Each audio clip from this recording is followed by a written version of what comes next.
Today I'm making pasta with parsnips and bacon. And you're probably thinking, pasta and parsnips?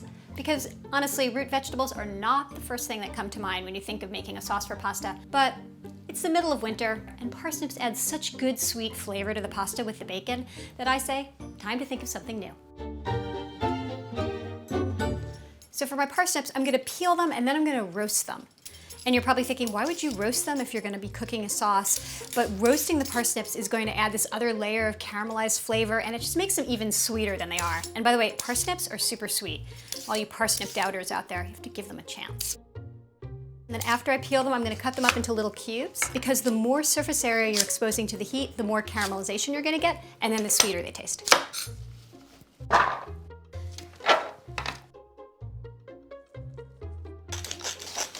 And I'm just gonna put these to roast. The pasta shape that I'm using today, it's called campanelle. It means little bells. These are great because they're ruffled and they will catch all the little bits in the sauce, but you could also use farfalle, which are the little bow ties. Those work great too.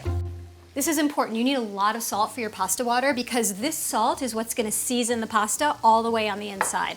And you just can't add enough salt later on to really get a good seasoning. So I want to cook it until it's about 2 minutes before being done because I'm going to finish cooking it in the sauce.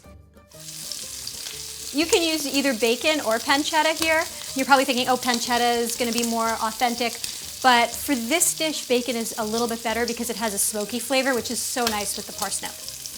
And then once that's brown, I'm going to cook a leek in the fat.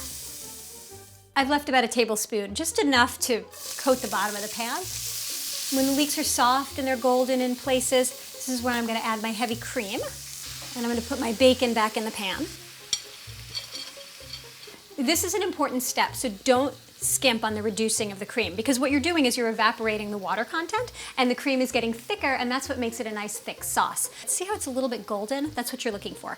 And now at this point, I'm gonna add my pasta back in, and I'm gonna add my parsnips too. In a way, the parsnips are almost an extension of the pasta, so they take on the sauce too. And it just makes a really interesting texture. You're biting into something, you're like, ooh, pasta, ooh, soft parsnip. But they both taste like bacon and cream and cheese.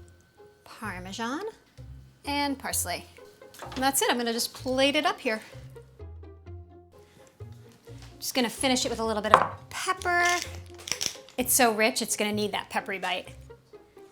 This dish kind of reminds me of carbonara because of the bacon, maybe crossed with the mac and cheese because of all that Parmesan. And then of course you have the comfort factor of that roasted parsnip just mixed right in. I don't think you can find a cozier pasta dish.